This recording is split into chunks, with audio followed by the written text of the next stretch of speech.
Mehndi green കളറും പിന്നെ olive ഗ്രീനും കൂടിയിട്ടാണ് കേട്ടോ വന്നിട്ടുള്ളത്. യോക്കിൽ ഇങ്ങനെ എംബ്രോയിഡറി വർക്ക് കൊടുത്തിട്ടുണ്ട്. ഇതുപോലെ നെക്ക് വർക്കും വന്നിട്ടുണ്ട്. ബോഡി ഫുള്ളും ഷിബോറി പ്രിന്റും ബാട്ടി പ്രിന്റാണ് ഓഫ് വൈറ്റ് കളറിൽ. ബാക്കിലും സെയിം തന്നെയാണ്. നന്നായിട്ട് ചേർന്ന് കിടക്കുന്ന ഒരു മെറ്റീരിയലാണ് കേട്ടോ ക്രേപ്പ് ജോർജറ്റ്. 48 ഇഞ്ചാണ് ടോപ്പിന്റെ ലെങ്ത്. ദുപ്പട്ട ടോപ്പിന്റെ സെയിം ഡിസൈൻ തന്നെയാണ്. ഒലിവ് ഗ്രീനും മെഹന്തി ഗ്രീനും കൂടിയിട്ട് പിന്നെ വൈറ്റ് കളറിലുള്ള പ്രിന്റാണ്. താഴെ ഡിസൈൻ ഇതുപോലെ. 2.5 ആണ് ദുപ്പട്ടയുടെ ലെങ്ത്.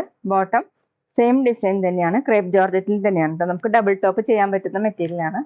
റേറ്റ് 1860, 1860. അടുത്ത ഗ്രീനിന്റെ ലൈറ്റ് ഡാർക്ക് ഷെയ്ഡാണ്. ഇതുപോലെ നെക്ക് വർക്ക് വന്നിട്ടുണ്ട്. റൗണ്ട് വന്നിട്ട് ഒരു വി പോലെ വന്നിട്ടുണ്ട് കേട്ടോ. ഫുള്ള് ഇങ്ങനെ എംബ്രോയിഡറി വർക്കാണ് യോക്കില്.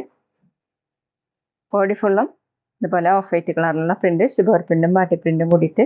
48 ഇഞ്ചാണ് ടോപ്പിന്റെ ലെങ്ത്. ദുപ്പട്ട സെയിം മെറ്റീരിയൽ തന്നെയാണ് കേട്ടോ. ഇതുപോലെ ദുപ്പട്ടയിൽ ഡിസൈൻ കൊടുത്തിട്ടുണ്ട്. താഴെ 2.5 ആണ് ലെങ്ത്. വാഷ് ചെയ്യാനൊക്കെ പറ്റുന്ന മെറ്റീരിയലാണ്. നമുക്ക് വേണമെങ്കിൽ ഫംഗ്ഷൻ വെയറിനൊക്കെ യൂസ് ചെയ്യാൻ പറ്റും കേട്ടോ. ബോട്ടം ക്രേപ്പ് ജോർജറ്റിൽ തന്നെയാണ്. ടോപ്പിന്റെ സെയിം ഡിസൈൻ തന്നെയാണ്. റേറ്റ് 1860, 1860.